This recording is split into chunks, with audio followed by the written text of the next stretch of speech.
எசேக்கியேல் தீர்க்கதரிசியின் புஸ்தகம் 22ஆம் அதிகாரம். பின்னும் கர்த்தருடைய வார்த்தை எனக்கு உண்டாகி அவர், இப்போதும் மனுபுத்திரனே, இரத்தம் சிந்தின நகரத்துக்காக நீ வழக்காடுவாயோ? வழக்காட மனதானால் நீ அதன் அருவருப்புகளையெல்லாம் அதற்கு தெரிய காட்டி அதை நோக்கி, கர்த்தராகிய ஆண்டவர் உரைக்கிறது என்னவென்றால், உன் காலம் வரத்தக்கதாக உன் நடுவிலே இரத்தம் சிந்துகிறதும் உன்னை தீட்டுப்படுத்தத்தக்கதாக உனக்கே விரோதமாய் நரகலான விக்கிரகங்களை உண்டு பண்ணுகிறதுமான நகரமே, நீ சிந்தின உன் இரத்தத்தினால் நீ குற்றம் சுமந்ததாகி நீ உண்டு பண்ணின உன் நரகலான விக்கிரகங்களால் நீ தீட்டுப்பட்டு உன் நாட்களை சமீபிக்க பண்ணி உன் வருஷங்களை நிறைவேற்றினாய். ஆகையால் நான் உன்னை புறஜாதிகளுக்கு நிந்தையாகவும் தேசங்களுக்கெல்லாம் பரியாசமாகவும் வைப்பேன். உனக்கு சமீபமும் உனக்கு தூரமுமான தேசங்களின் மனுஷர் நீ அவகீர்த்தியுள்ளதென்றும் அமளி பெருத்ததென்றும் உன்னை பரியாசம் பண்ணுவார்கள். இதோ, இஸ்ரவேலின் அதிபதிகளில் அவரவர் தங்கள் புயபலத்துக்கு தக்கதாக உன்னில் இரத்தம் சிந்தினார்கள். உன்னில் உள்ள தாய் தகப்பனை அற்பமாய் எண்ணினார்கள். உன் நடுவில் பரதேசிக்கு இடுக்கண் செய்தார்கள். உனக்குள் திக்கற்றவனையும் விதவையையும் ஒடுக்கினார்கள். நீ என் பரிசுத்த வஸ்துக்களை அசட்டை பண்ணி என் ஓய்வு நாட்களை பரிசுத்த குலைச்சலாக்கினாய். இரத்தம் சிந்தும்படிக்கு அபாண்டம் பேசுகிறவர்கள் உன்னிடத்தில் இருக்கிறார்கள். மலைகளின் மேல் சாப்பிடுகிறவர்களும் உன்னிடத்தில் இருக்கிறார்கள். முறைகேடு செய்கிறவர்கள் உன் நடுவில் இருக்கிறார்கள்.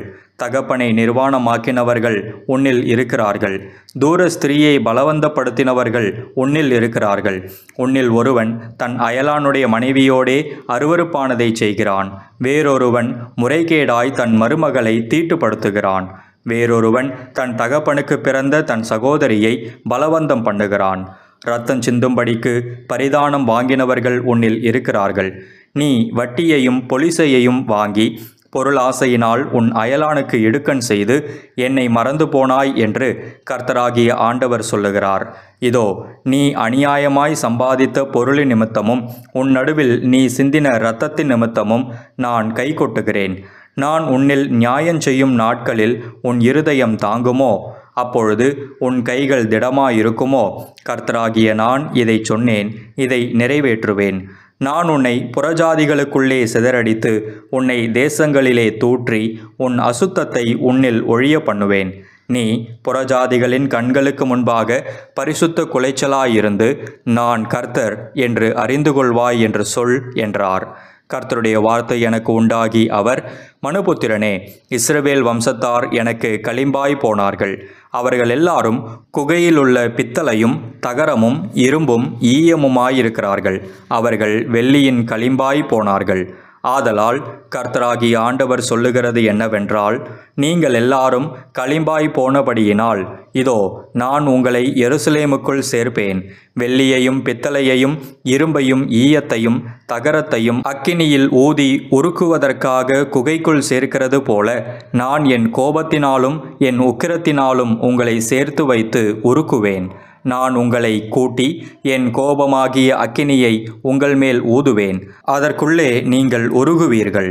குகைக்குள் வெள்ளி உருகுமா போல நீங்கள் அதற்குள் உருகுவீர்கள். அப்பொழுது கர்த்தராகிய நான் என் உக்கிரத்தை உங்கள் மேல் ஊற்றிவிட்டேன் என்று அறிந்து கொள்வீர்கள் என்றார். கர்த்தருடைய வார்த்தை எனக்கு உண்டாகி அவர், மனுபுத்திரனே, நீ தேசத்தை பார்த்து, நீ சுத்தம் பண்ணப்படாத தேசம், கோபத்தின் காலத்தில் மழை பெய்யாத தேசம் என்று அதற்கு சொல்லு. அதிலுள்ள தீர்க்கதரிசிகள் அதன் நடுவில் கட்டுப்பாடு பண்ணுகிறார்கள். கெர்ச்சிக்கிற சிங்கம் இரை கவ்வுகிறது போல ஆத்துமாக்களை அவர்கள் பட்சிக்கிறார்கள். திரவியத்தையும் விலையுயர்ந்த பொருள்களையும் வாங்கி கொள்ளுகிறார்கள். அதன் நடுவில் அநேகரை விதவைகளாக்குகிறார்கள். அதன் ஆசாரியர்கள் என் வேதத்துக்கு அநியாயம் செய்து என் பரிசுத்த வஸ்துக்களை பரிசுத்த குலைச்சலாக்குகிறார்கள்.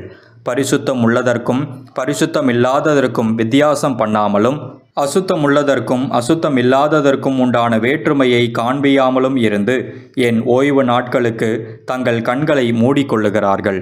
அவர்கள் நடுவிலே நான் கன ஈனம் பண்ணப்படுகிறேன். அதன் நடுவில் இருக்கிற அதன் பிரபுக்கள் இரை கவ்வுகிற ஓநாய்களைப் போல் இருக்கிறார்கள். அநியாயமாய் பொருள் சம்பாதிக்கிறதற்கு இரத்தம் சிந்துகிறார்கள். ஆத்துமாக்களை கொள்ளையிடுகிறார்கள். அதன் தீர்க்கதரிசிகள் அபத்தமானதை தரிசித்து பொய் சாஸ்திரத்தை அவர்களுக்கு சொல்லி, கர்த்தர் உரைக்காதிருந்தும் கர்த்தராகிய ஆண்டவர் உரைத்தார் என்று சொல்லி அவர்களுக்கு சாரமற்ற சாந்தை பூசுகிறார்கள். தேசத்தின் ஜனங்கள் இடுக்கண் செய்து கொள்ளையடித்து சிறுமையும் எளிமையுமானவனை ஒடுக்கி அந்நியனை அநியாயமாய் துன்பப்படுத்துகிறார்கள். நான் தேசத்தை அழிக்காதபடிக்கு திறப்பிலே நிற்கவும் சுவரை அடைக்கவும் தக்கதாக ஒரு மனுஷனை தேடினேன், ஒருவனையும் காணேன். ஆகையால் நான் அவர்கள் மேல் என் கோபத்தை ஊற்றி என் மூர்க்கத்தின் அக்கினியால் அவர்களை நிர்மூலமாக்கி அவர்களுடைய வழியின் பலனை அவர்கள் தலையின் மேல் சுமர பண்ணுவேன் என்று கர்த்தராகிய ஆண்டவர் உரைக்கிறார் என்றார். எசேக்கியேல் தீர்க்கதரிசியின் புஸ்தகம் 23ஆம் அதிகாரம். கர்த்தருடைய வார்த்தை எனக்கு உண்டாகி அவர், மனுபுத்திரனே, ஒரே தாயின் குமாரத்திகளாகிய 2 ஸ்திரீகள் இருந்தார்கள். அவர்கள் எகிப்திலே வேசித்தனம் பண்ணினார்கள். தங்கள் இளம் பிராயத்திலே வேசித்தனம் பண்ணினார்கள். அங்கே அவர்களுடைய ஸ்தனங்கள் அமுக்கப்பட்டு அவர்களுடைய கன்னிமையின் கொங்கைகள் தொடப்பட்டது. அவர்களில் மூத்தவளின் பெயர் அகோலாள், அவளுடைய தங்கையின் பெயர் அகோலிபாள். அவர்கள் என்னுடையவர்களாகி குமாரரையும் குமாரத்திகளையும் பெற்றார்கள். இவைகளே அவர்களுடைய பெயர்கள். அகோலாள் என்பதற்கு சமாரியா என்றும் அகோலிபாள் என்பதற்கு எருசலேம் என்றும் பொருளாம். அகோலாள் என்னுடையவளாயிருக்கும்போது சோரம் போனாள். நீலாம்பரம் தரித்த தலைவரும் அதிபதிகளும் சௌந்தரிய வாலிபரும் குதிரைகளின் மேல் ஏறுகிற வீரருமாயிருந்த சமீப தேசத்தாராகிய அசீரியர் என்கிற தன் சிநேகிதர் மேல் அவள் மோகித்து அசீரியரின் புத்திரரில் சிரேஷ்டமான அனைவரோடும் தான் மோகித்த அனைவரோடும் தன் வேசித்தனங்களை நடப்பித்து அவர்களுடைய நரகலான சகல விக்கிரகங்களாலும் தீட்டுப்பட்டு போனாள். தான் எகிப்திலே பண்ணின வேசித்தனங்களை அவள் விடவில்லை. அவர்கள் அவளுடைய வாலிபத்திலே அவளோடே சயனித்து அவளுடைய கன்னிமையின் கொங்கைகளை தொட்டு அவளிடத்தில் தங்கள் வேசித்தனத்தை நடப்பித்தார்கள். ஆகையால் அவளுடைய சிநேகிதரின் கையிலே, அவள் மோகித்திருந்த அசீரிய புத்திரரின் கையிலே நான் அவளை ஒப்பு கொடுத்தேன். அவர்கள் அவளை நிர்வாணமாக்கினார்கள். அவளுடைய குமாரரையும் அவளுடைய குமாரத்திகளையும் சிறைப்பிடித்து அவளையோ பட்டயத்தினால் கொன்று போட்டார்கள். அப்படியே அவளிடத்தில் ஆக்கினைகள் செய்யப்பட்டபடியினால் ஸ்திரீகளுக்குள் அவகீர்த்தியுள்ளவள் ஆனாள். அவளுடைய தங்கையாகிய அகோலிபாள் இதை கண்டும் தன் மோக விகாரத்தில் அவளை பார்க்கிலும் கெட்டவளானாள். தன் சகோதரியின் வேசித்தனங்களிலும் தன் வேசித்தனங்கள் அதிகமாயிற்று. மகா அலங்கார உடுப்புள்ள தலைவரும் அதிபதிகளும் குதிரைகள் மேல் ஏறுகிற வீரரும் சௌந்தரியமுள்ள வாலிபருமான சமீப தேசத்தாராகிய அசீரிய புத்திரர் மேல் மோகம் கொண்டாள். அவளும் அசுத்தமானாள் என்றும் அவர்கள் இருவரும் ஒரே வழியில் போனார்கள் என்றும் கண்டேன். அவள் தன் வேசித்தனங்களில் அதிகரித்தாள். சுவரில் ஜாதிலிங்கத்தால் சித்திரந்தீர்ந்த கல்தேயரின் புருஷ சுரூபங்களை கண்டாள். அவர்கள் எல்லாரும் தங்கள் ஜென்ம தேசமாகிய கல்தேயாவில் உள்ள பாபிலோன் புத்திரரின் சாயலாக தங்கள் அறைகளில் கச்சை கட்டினவர்களும் தங்கள் தலைகளில் சாயந்தீர்ந்த பெரிய பாகைகளை தரித்தவர்களும் பார்வைக்கு ராஜகுமாரர்களுமாக இருந்தார்கள். அவளுடைய கண்கள் அவர்களை பார்த்தவுடனே அவள் அவர்கள் மேல் மோகித்து கல்தேயாவுக்கு அவர்கள் அண்டையிலே ஸ்தானாபதிகளை அனுப்பினாள். அப்பொழுது பாபிலோன் புத்திரர் அவள் அண்டையிலே சிநேக சம்போகத்துக்கு வந்து தங்கள் வேசித்தனங்களால் அவளை தீட்டுப்படுத்தினார்கள். அவள் இவர்களால் தீட்டுப்பட்டு போன பின்பு அவள் மனது அவர்களை விட்டு பிரிந்தது. இவ்விதமாய் அவள் தன் வேசித்தனங்களை வெளிப்படுத்தி தன்னை நிர்வாணமாக்கின போது என் மனம் அவளுடைய சகோதரியை விட்டு பிரிந்தது போல அவளையும் விட்டு பிரிந்தது. அவள் எகிப்து தேசத்திலே வேசித்தனம் பண்ணின தன் வாலிபத்தின் நாட்களை நினைத்து தன் வேசித்தனங்களில் அதிகரித்து போனாள். கழுதை மாம்சமான மாம்சமும் குதிரை இந்திரியமான இந்திரியமும் உள்ள அவர்களுக்கு அவள் வைப்பாட்டியாயிருக்கும்படி அவர்கள் மேல் மோகித்தாள். எகிப்தியரால் உன் கன்னிமையின் ஸ்தனங்களாகிய கொங்கைகள் தொடப்பட்ட காலத்தில் நீ உன் இளம் பிராயத்தில் செய்த முறைகேடுகளை நினைத்து வருகிறாய். ஆகையால் அகோலிபாலே, கர்த்தராகிய ஆண்டவர் சொல்லுகிறது என்னவென்றால், இதோ உன் மனது விட்டு பிரிந்த உன் சிநேகிதரை நான் உனக்கு விரோதமாக எழுப்பி உனக்கு விரோதமாக அவர்களை சுற்றிலும் வரப்பண்ணுவேன். சௌந்தரியமுள்ள வாலிபரும் தலைவரும் அதிபதிகளும் குதிரைகள் மேல் ஏறுகிற வீரருமாகிய பேர் பெற்ற பிரபுக்களான பாபிலோன் புத்திரரையும் கல்தேயர் எல்லாரையும் பேகோடு சோவா கோவா என்கிற தேசங்களின் மனுஷரையும் அவர்களோடு கூட அசீரிய புத்திரர் எல்லாரையும் வரப்பண்ணுவேன். அவர்கள் வண்டில்களோடும் இரதங்களோடும் யந்திரங்களோடும் ஜனக்கூட்டத்தோடும் கேடகங்களும் பரிசைகளும் தலைச்சீராக்களும் தரித்தவர்களாய் உனக்கு விரோதமாக வந்து உன்னை சுற்றிலும் பாளையமிறங்குவார்கள். அவர்களுக்கு முன்னே நான் நியாயத்தை விளங்க பண்ணுவேன். அவர்கள் தங்கள் நியாயங்களின்படி உன்னை நியாயம் தீர்ப்பார்கள். உனக்கு விரோதமாக என் எரிச்சலை விளங்க பண்ணுவேன். அவர்கள் உன்னை உக்கிரமாய் நடப்பித்து உன் மூக்கையும் உன் காதுகளையும் அறுத்து போடுவார்கள். உன்னில் மீதியாயிருப்பவர்கள் பட்டயத்தால் வெட்டுண்டு போவார்கள். அவர்கள் உன் குமாரரையும் உன் குமாரத்திகளையும் பிடித்து கொள்ளுவார்கள். உன்னில் மீதியாயிருப்பவர்கள் அக்கினிக்கு இரையாவார்கள். அவர்கள் உன் வஸ்திரங்களை உரிந்து உன் சிங்காரமான ஆபரணங்களை பறித்து கொள்ளுவார்கள். இவ்விதமாய் உன் முறைகேட்டையும் நீ எகிப்து தேசத்தில் துவக்கின உன் வேசித்தனத்தையும் ஒழிய பண்ணுவேன். நீ இனி அவர்களை நோக்க உன் கண்களை ஏறெடுக்காமலும் எகிப்துவை நினையாமலும் இருப்பாய். கர்த்தராகிய ஆண்டவர் சொல்லுகிறது என்னவென்றால், இதோ நீ பகைக்கிறவர்களின் கையிலும் உன் மனம் விட்டு பிரிந்தவர்களின் கையிலும் நான் உன்னை ஒப்புக்கொடுப்பேன். அவர்கள் உன்னை வெறுப்பாய் நடத்தி உன் பிரயாசத்தின் பலனையெல்லாம் எடுத்துக்கொண்டு உன்னை அம்மனமும் நிர்வாணமும் ஆக்கி விடுவார்கள். அப்படியே உன் வெட்கக்கேடும் உன் முறைகேடுமான உன் வேசித்தனத்தின் நிர்வாணம் வெளிப்படுத்தப்படும். நீ புறஜாதிகளை பின்தொடர்ந்து அவர்களுடைய நரகலான விக்கிரகங்களால் உன்னை தீட்டுப்படுத்தி கொண்ட உன் வேசித்தனத்தின் நிமித்தம் இவைகள் உனக்கு செய்யப்படும்.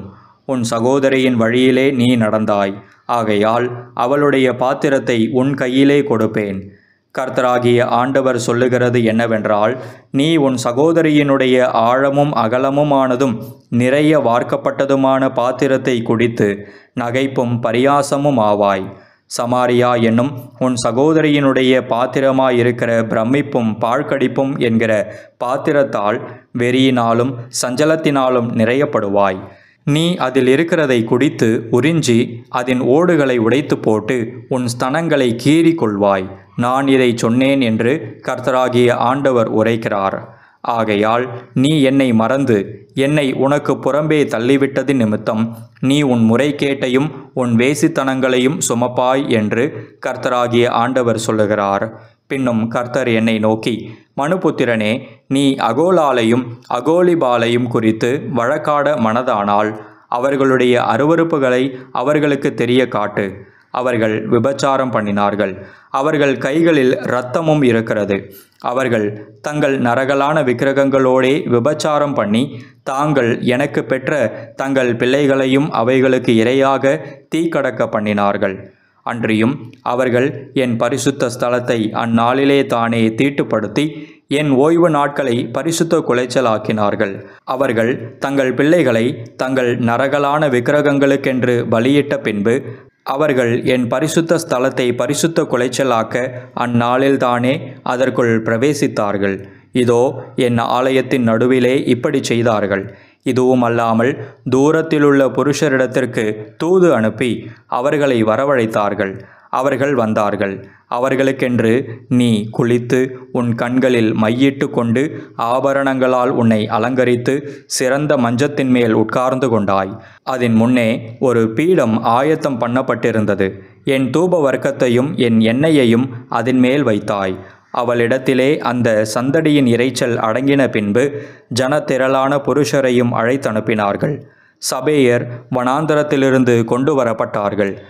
இவர்கள் அவர்களுடைய கைகளில் கடகங்களையும் அவர்களுடைய தலைகளில் அலங்காரமான கிரீடங்களையும் போட்டார்கள்.